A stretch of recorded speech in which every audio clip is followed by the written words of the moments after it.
What up, what up, what up, what up, what up, Crypto Warriors? It's Sergeant Crypto back at it again. Today is Monday, March 25th, 2019. There will be haters, there will be doubters, there will be non-believers, and there will be you proving them wrong. So let's get into it.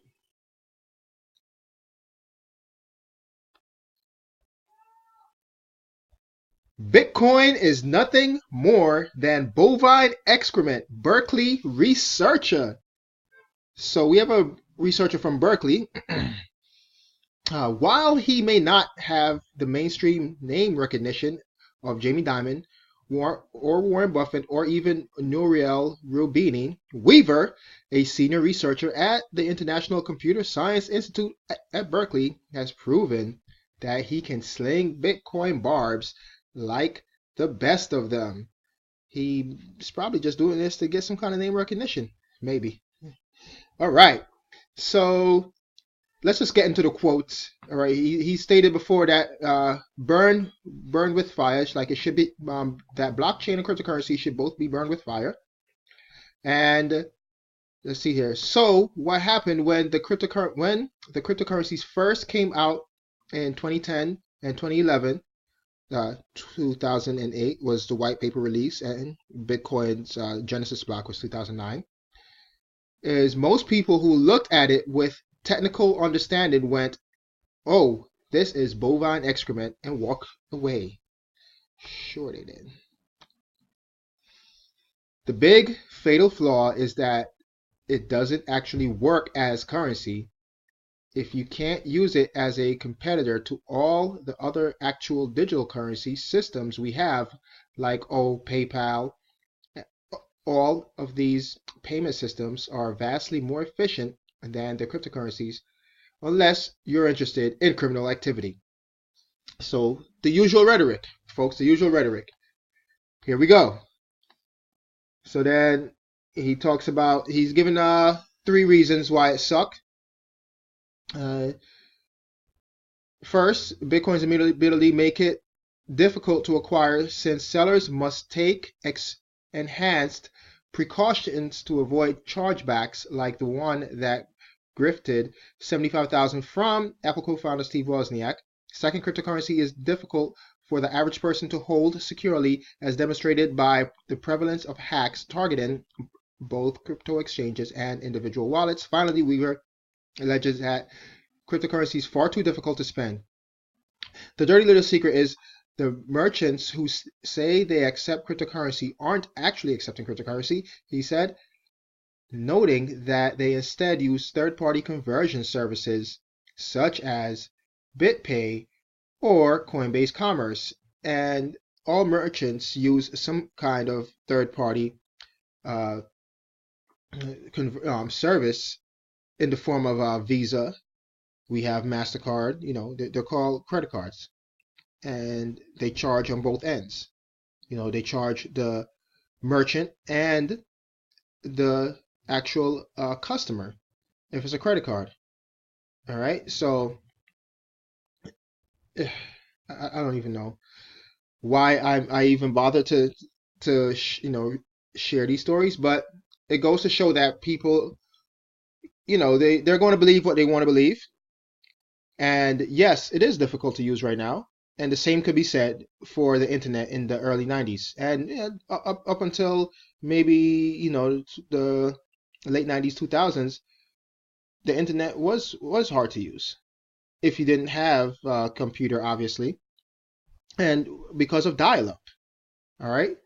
And things are being built out right now, in the form of apps and different infrastructure being built up right now to make it a lot more user-friendly for the average Joe to use cryptocurrencies.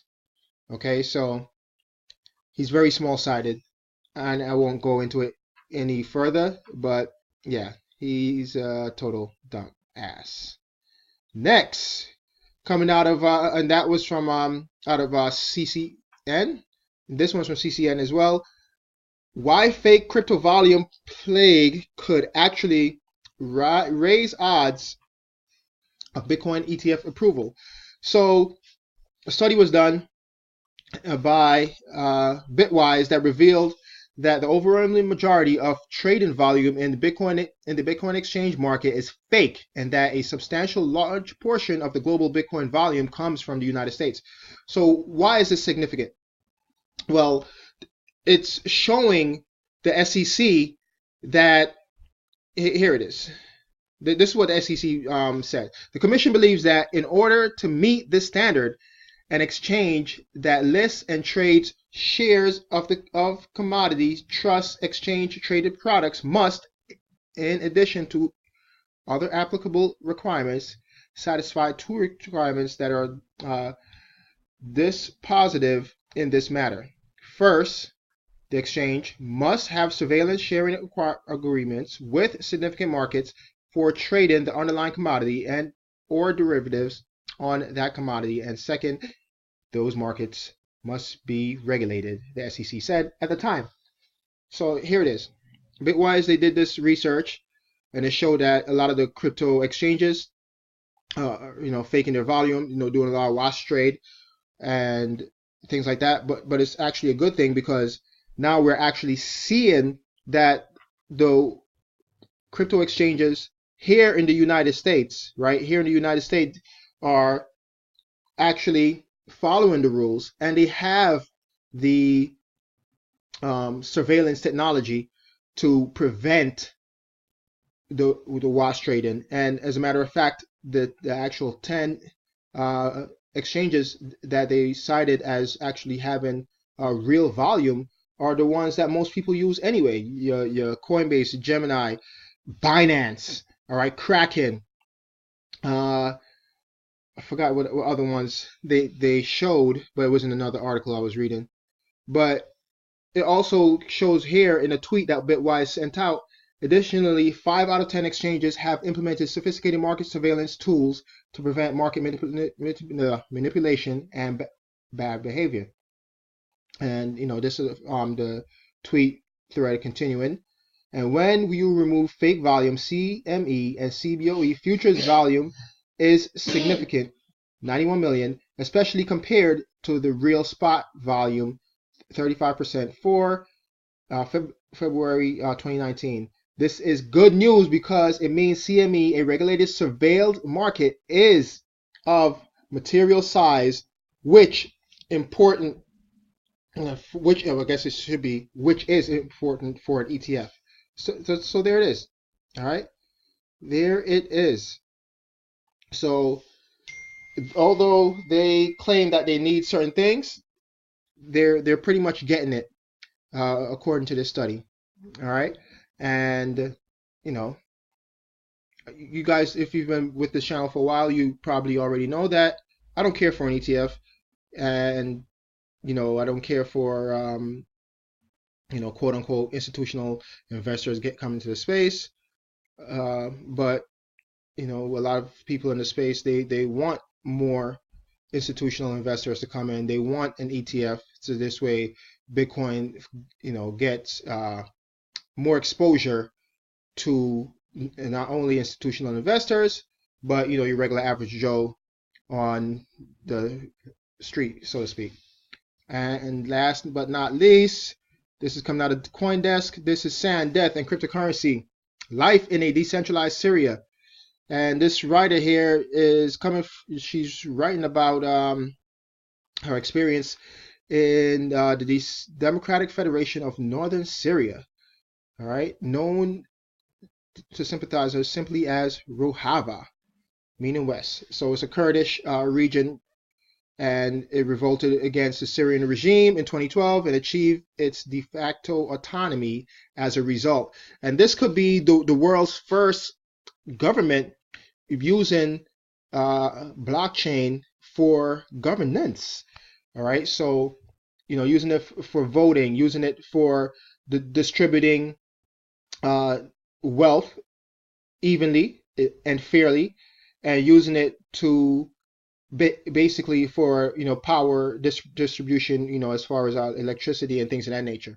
So it's a good little read. It's a little long, but it goes to show another actual use case for blockchain and cryptocurrencies as a technology.